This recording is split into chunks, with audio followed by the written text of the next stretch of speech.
Hi friends, welcome to my channel teaching by Ansari. कैसे आप लोग? आई होप आप लोग अच्छे होंगे और अच्छे होना भी चाहिए।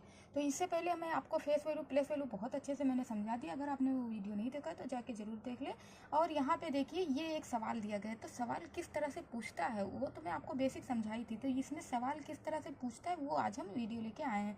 तो ये सवाल बहुत इंपॉर्टेंट है। अगर आप एक ही सवाल पढ़ लेंगे तो मुझे लगता है कि आगे के सारे सवाल इस टाइप के जो होंगे उसको कर पाएंगे।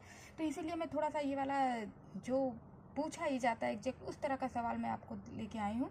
तो यहाँ पे देखिए, अगर पॉइंट लगा है और पूछा है कि 5 के face value and place value में अंतर बताएं, तो यहाँ पे जो है इस 5 को हम मान लेते हैं कि इस 5 का यहाँ पे अगर मैं लिख दूँ 7 लिख दूँ, है ना, यहाँ पे 7 लिख देती हूँ। अब हमको समझ में आ रहा है कि किस 5 का पूछ रहा है। तो यहाँ पे 5 का अगर पूछ रहा है कि प्लेस वैल्यू और फेस वैल्यू में अंतर बताएं, तो यहाँ पे पॉइंट वाली संख्या भी दी गई है।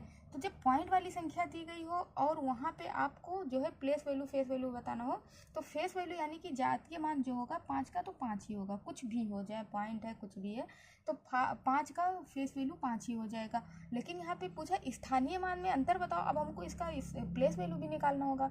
तो जब इस तरह से पॉइंट वाले में दिया हो तो यहाँ पे 5 का जो है फेस वैल्यू कितना हो जाएगा, 0.5 हो जाएगा। इस तरह से आ जाएगा। अगर हमसे 7 का पूछता तो क्या हो जाता, 0.07 हो जाता। इधर से चलती है, जैसे कि मान लो एक यहाँ पे 0.5 लिखा हुआ है और 0.5 से पहले और कोई संख्या नहीं दी गई है, इसीलिए हम सिर्फ एज इट इज़ 0.5 लिख देंगे। लेकिन यहाँ पे अगर 7 का पूछा और 7 के पहले भी एक संख्या है 5 है, तो इस 5 को हम 0 मान लेंगे और क्या लिख देंगे, 0.07, जैसे कि मैं यहाँ पे लिखी हुई हूँ। तो इस तरह से इसका प्लेस वैल्यू हम निकाल लेंगे। तो यहाँ मतलब कि भाग आपको देना है। जैसे मान लो कि 5 है और 5 का हमें जातीय मान निकालना है, तो हमें 10 से इसको क्या करना है, भाग दे देना है, क्योंकि इसके पहले कोई नहीं है, इकाई के ही स्थान पे। अगर ये यहाँ पे 7 का पूछता तो हम 7 का क्या करते, बटे 100 कर देते, तो उस तरह से 0.07 निकल के आ जाता। तो यहाँ पे 5 का फेस मान कितना है, प्लेस वैल्यू कितना है, 0.5। तो हम यहाँ पे पॉइंट लिख देंगे और 5 लिख देंगे। और यहाँ पे ऑलरेडी हम 5।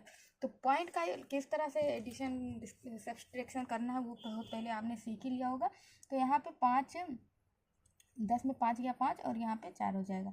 तो जातीय और स्थानीय मान में अंतर क्या है, ये इसका करेक्ट आंसर आ जाएगा कि 5 का प्लेस वैल्यू और फेस वैल्यू क्या है, ये इसका अंतर है। ये सवाल का आंसर है, ये इस तरह से दिया गया। अगर यहाँ पे पॉइंट ना लगा हो और ऐसे ही आपसे पूछ ले कि 5 का स्थानीय और जातीय मान बताओ, तो 5 का हो जाएगा 500 और इसका 5 हो जाएगा, और जब हम इसको डिवाइड करेंगे तो कितना हो जाएगा, 9 और यहाँ 495 हो जाएगा, है ना यहाँ पे। तो ये इसका, ये तो बहुत आसान है, लेकिन ये पॉइंट वाला भी समझना थोड़ा सा ज़रूरी था। तो इसीलिए मैं इस तरह का एक सवाल लेके आके आपके पास आ गई हूँ। अगर आपको ये वीडियो अच्छा लगे तो लाइक सब्सक्राइब करें, बेल आइकन को प्रेस करें, ज़्यादा से ज़्यादा अपने दोस्तों में शेयर करें और ऐसे ही सपोर्ट करते रहे। Thank you for watching.